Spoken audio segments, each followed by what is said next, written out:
everyone. So today I'd like to draw your attention to something a little bit serious that's been going on. It's been drawn to my attention recently.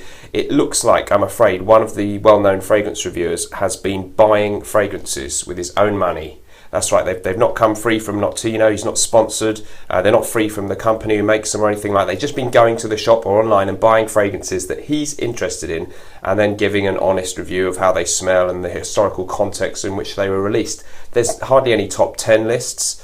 He's not doing any giveaways, there's no coupon codes, he's not asking us to subscribe at the beginning of and end of each video. He's just cynically hoping he can manipulate his viewing figures upwards by talking about fragrances that he's passionate and interested in. If this kind of thing goes on, where will the rest of us be? It's just not okay, and we've got to gang together to stop this. Guys, Chris from Scentland must be stopped.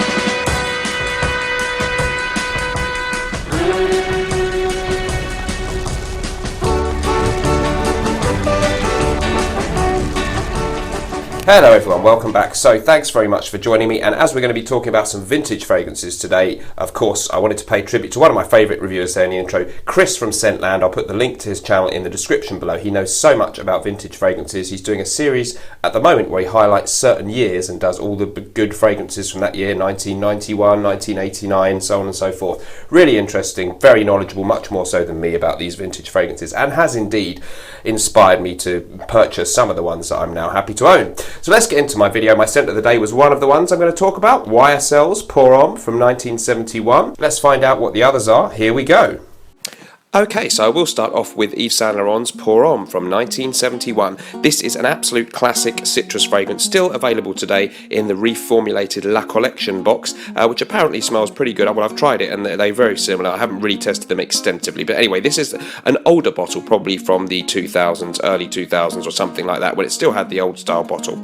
It's a classic citrus fragrance. There's some lavender in there as well, but the main things you're going to get in the top notes: lemon verbena, petitgrain, bergamot and lemon are listed as notes.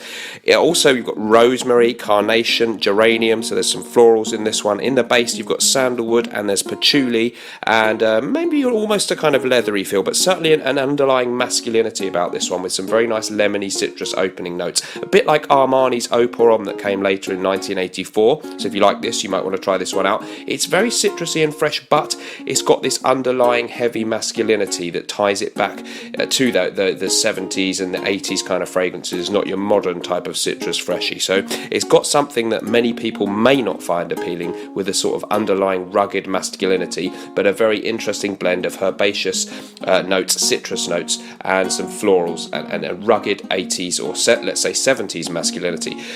Moving into the 80s then, 1981 saw Oscar de la Renta Pour Lui being released, and this is very widely compared to Chanel's Antaeus, which was from the same year, and there's quite a big similarity in smell. So it's a very masculine smell, much more heavy and less citrusy than the previous one. We've got some aldehydes in here. There's some fresh notes, there's juniper, but there's bergamot as well, but we've got sage, we've got some anise, cyclamen, patchouli, sandalwood, oak moss, rose and leather in this one. So it's rugged, it's heavy, there's a kind of contrast between a dark leathery undertone with a certain element of brightness. It's very fresh in the opening, but it's a very masculine freshness, and it gets very leathery and woody as it goes on. Comparisons to things like Antaeus, Dior's, Jules and maybe even Koros are valid, but it's got its own character. Mine's an old vintage bottle there, the old formula, and I'd really do enjoy that one. Today's version, haven't tried it much, but apparently it's not quite what it used to be. Next up, we've got Hugo Boss Spirit from 1989. This is one that Chris from Scentland channel really turned me on to. How do we describe this one? It's quite difficult.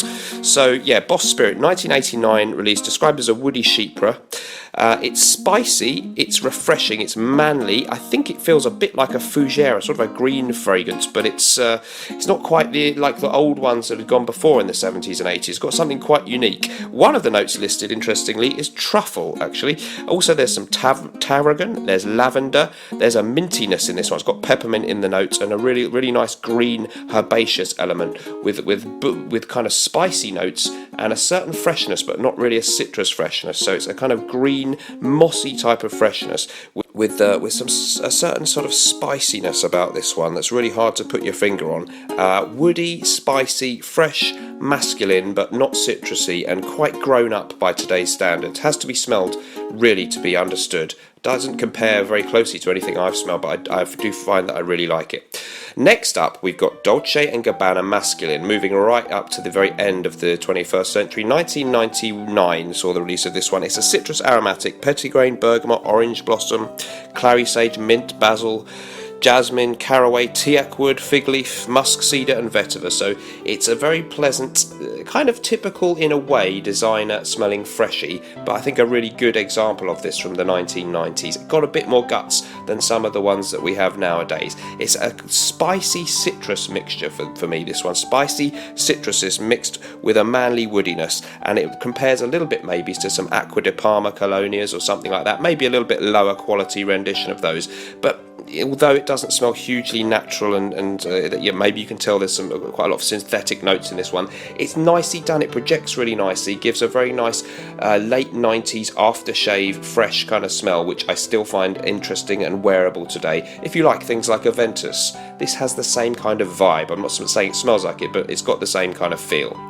Next up, it's Very Valentino, also from 1999. Very Valentino is a different matter, and in this one we have nutmeg, coriander, sage, anise, lavender, tobacco, rosewood, sandalwood, amber, musk and cedar. So the tobacco note is significant in this one.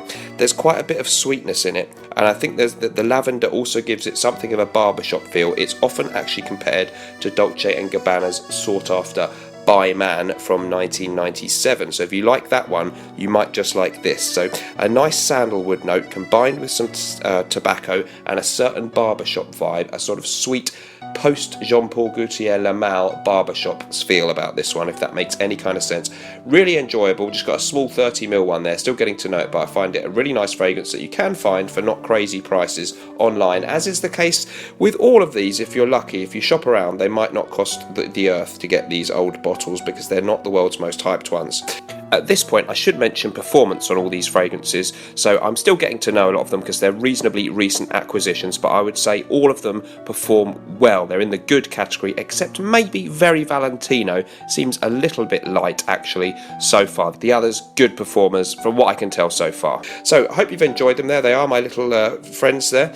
And let me know if you have any of these, if you've tried them, if you've got modern versions of the ones you can still get. Boss Spirit you can't get. Dolce & Gabbana Masculine no more available, nor is Valentino, Very Valentino. You would have to look on eBay for old ones being sold, but the Oscar de la Renta and Yves Saint Laurent ones, you can still get modern versions.